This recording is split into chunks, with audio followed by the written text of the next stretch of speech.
భవానీ దేవస్థానం తెలంగాణ రాష్ట్రంలోనే దివ్యక్షేత్రంగా వెలుగొందుతున్నటువంటి వనదుర్గా భవానీ క్షేత్రం లోపల ఈ రోజు ఉదయాన్నే అమ్మవారికి పూజా కార్యక్రమాల ముగించుకున్న తర్వాత దేవాలయ ద్వారాలు మూసివేయడం జరిగింది.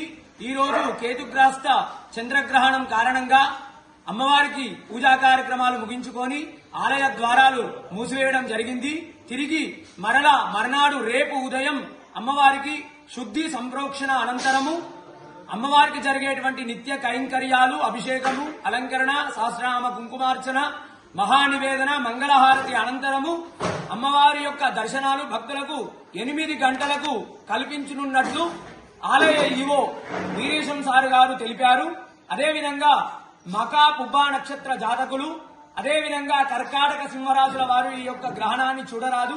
ఈ గ్రహణము పగటిపూట ఉంటుంది కాబట్టి గ్రహణ వేదన ఉదయం 8 గంటల నుండి ప్రారంభమవుతుంది. ఈ గ్రహణము మధ్యాహ్నం 3:20 నుంచి సాయంత్రం 6:48 వరకు ఈ గ్రహణం ఉంటుంది. ఈ యొక్క గర్భిణీ స్త్రీలు ఈ రోజు అదేవిధంగా గ్రహణం మరునాడు రేపు కూడా జాగ్రత్తగా ఉండాలి. అందరూ కూడా గ్రహణ సమయంలో పట్టు స్నానము, విడుపు స్నానము చేయాలి. భోజన ఇతర కార్యక్రమాలన్నీ కూడా ఉదయం 10 గంటల వరకు ముగించుకోవాలి.